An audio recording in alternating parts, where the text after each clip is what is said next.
Thank you. I'd like to start by acknowledging my awesome collaborators, Nicholas LaRue Stone, Daniel Alabi, Margot Seltzer, and Cynthia Rudin. So here's a question, a predictive question of great societal importance. Will a defendant recidivate or commit another crime within 2 years? This question is asked all across the United States criminal justice system, and the predicted answers are used to make many decisions that influence things like sentencing and parole and what resources will be allocated to someone upon release. Currently, we've been using a black box model to answer this question in many places. The model is based on an algorithm called COMPAS, and it's the worst kind of black box model. It's proprietary, so we can't look inside of it. And it's based on the answers to 137 questions.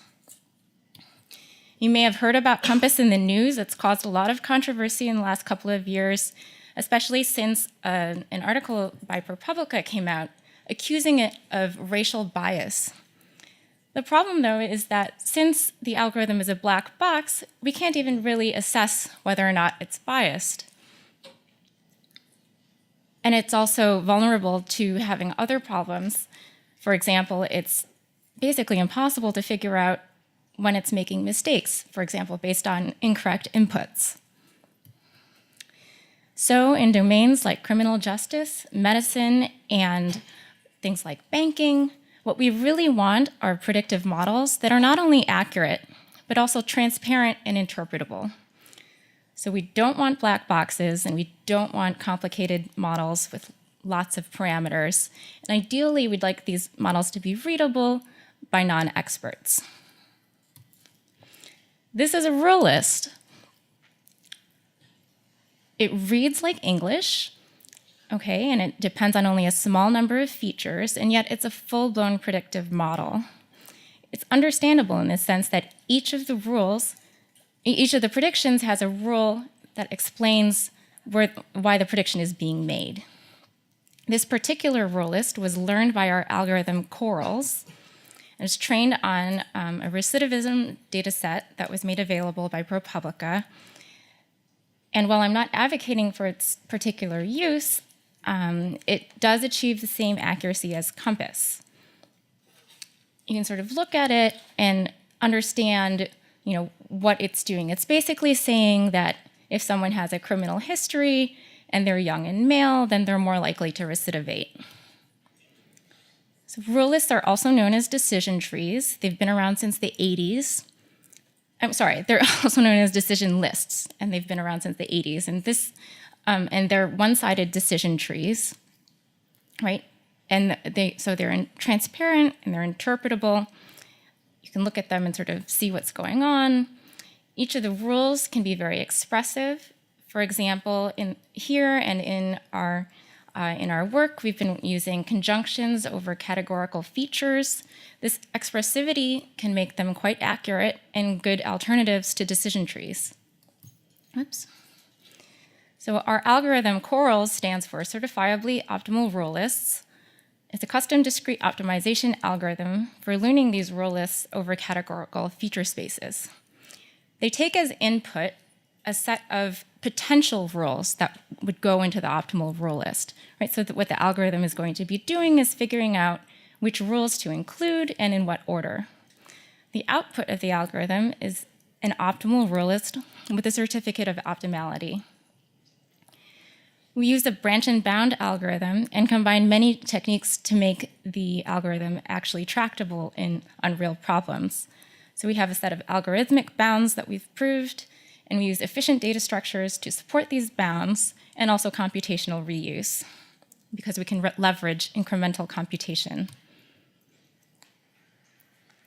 Quarles is a good alternative to decision tree algorithms like CART, which you may know stands for classification and regression trees.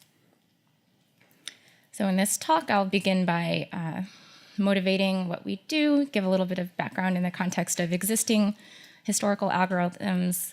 I'll define the specific problem we're working on, give some sense of the algorithm and bounds we're using, and talk about our implementation that makes it actually work in practice and show some experimental results. So typical tree learning algorithms don't tend to solve global optimization. There's two broad classes of approaches. There's greedy methods, which tend to be fast, but can get stuck in local optima. And this motivates Monte Carlo methods, which use stochastic search to sort of escape local optima. And so they can find good solutions, but tend to be slow. You have to run them for a long time. And neither of these methods tends to give guarantees on solution quality. Our algorithm Quarles actually performs global optimization, and it can do it on medium-sized problems. I've seen it scale to at least a couple 100,000 observations, and we take as input hundreds of rules. And when you can't run Quarles to completion, you can always terminate early, and the algorithm will provide some guarantees on the solution quality that you've obtained. I'll be using the letter D to represent a rule list. Here's our objective. It's a regularized risk composed of two terms. The first is a loss, measuring just misclassification error, so normalized number of mistakes made by the rule list. And then there's a regularization parameter, or the regularization penalty, that's just proportional to the length of the rule list. The parameter lambda is something like 0.01, and the length is, in this example, is 3. So to understand the core idea that drives the branch and bound algorithm, we're going to break down the rule list into two parts.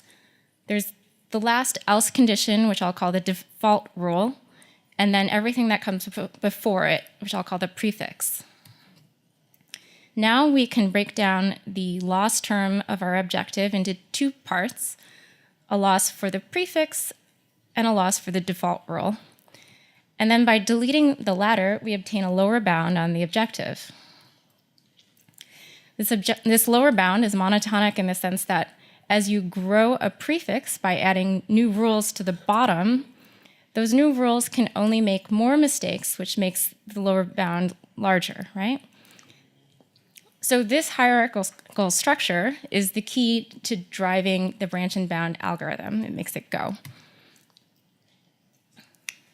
However, that lower bound by itself isn't enough to make the branch and bound idea tractable on real problems. And what we ended up doing was we had to prove lots of other bounds that help us prune the search space more aggressively as the algorithm proceeds. So we have an extension of the lower bound idea that I just showed you. We have some bounds on the support of the rule list, so the number of data explained by a prefix. We have a couple of other bounds. So these last two bounds that I've highlighted, the permutation bound and equivalent points bounds have been most important for performance. I don't have time to talk about everything, but I'll highlight the permutation bound in a bit.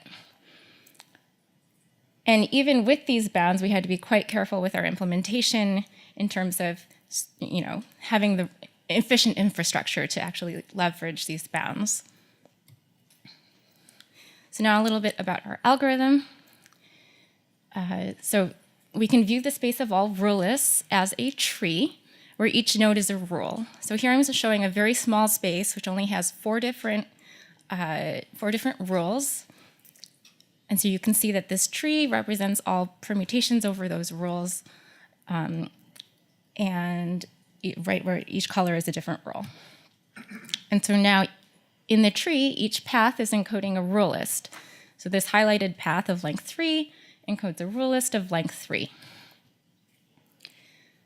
Branch and bound is going to systematically explore the space. I'm going to describe a breadth first kind of policy, but you could use a different search policy, okay? So first we would evaluate all rule lists of length 1, and then grow these to rule lists of length 2.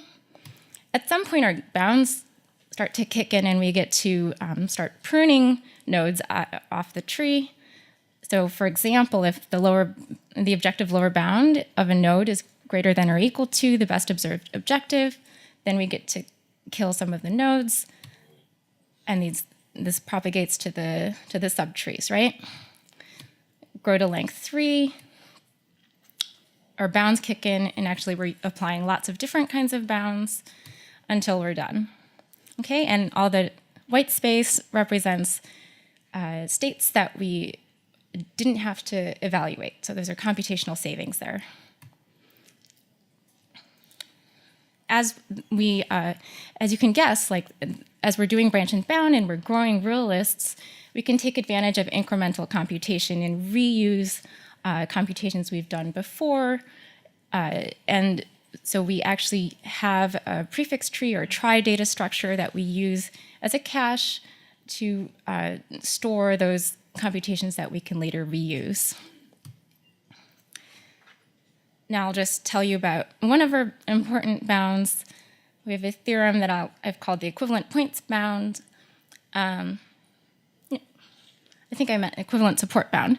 Okay, but in any case, if you have two prefixes, P and Q, that have the same support, meaning that their prefixes make predictions on the same data points, then it's okay to prune the inferior prefix. And this is pretty intuitive. There's a little bit of trickiness in the proof, but the point is that there's a nice consequence that having to do with permutations. So if P and Q are two prefixes that are equivalent up to a permutation of their rules, then it's okay to prune the inferior one. Hopefully this is intuitive, and here's sort of the idea behind the proof. It's that possible extensions of P and Q. So if you look at the subtrees of P and Q, they look the same. They're going to behave analogously. And this is actually what's a little bit tricky when you try to go to the general case where you just have the same support. They're not necessarily composed of the same rules. Then their subtrees might be slightly different, and then you have to sort of account for their differences. In any case, we have another data structure to support this particular bound. It's a map that we call a symmetry-aware map that keeps track of the best prefix for each equivalence class, whether those are based on permutations or support. Okay, so now for the experiments, our evaluation focuses on two data sets where we thought Quarles was nicely motivated. The first is the recidivism data set from ProPublica that I've been talking about. It's kind of small, and then we have another data set about stop and frisk from New York City, and it's a little bit larger. In the first problem, we're given some categorical data on demographics and criminal history of inmates, and the prediction problem is to predict which inmates will recidivate within 2 years. And from that data, we enumerate about 150 rules formed of conjunctions of the original categorical features and use that as input into Quarles. In the second problem, we're given data about individuals that have been stopped by the New York City police, where the prediction problem is to try to figure out which ones are likely to have weapons, because that's going to motivate who you want to frisk or search. And for that, we have a smaller set of rules sort of motivated by the application we were interested in. The first thing I'll show is just a comparison of accuracy across lots of algorithms, including standard classifiers like GLMs, SVM, AdaBoost, and then decision tree algorithms, CART, C4.5, Random Forest, and Ripper. And then I have two rulelist algorithms, ours, Quarles, and the recent SBRL's scalable Bayesian rule lists. Here I'm showing the results of a 10-fold cross-validation study. The different colors are just different folds, and the point is that everybody's performing about the same. Quarles is doing as well as other algorithms.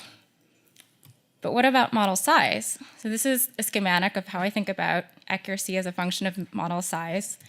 There's two regimes. In the first regime, as you increase the model size, you hope that accuracy increases, but then after a certain point, increasing the model size doesn't really help you. Accuracy more or less asymptotes. And the star marks the region where we'd really like to be. It's somewhere in between, where the model size is pretty small, but we're not sacrificing accuracy.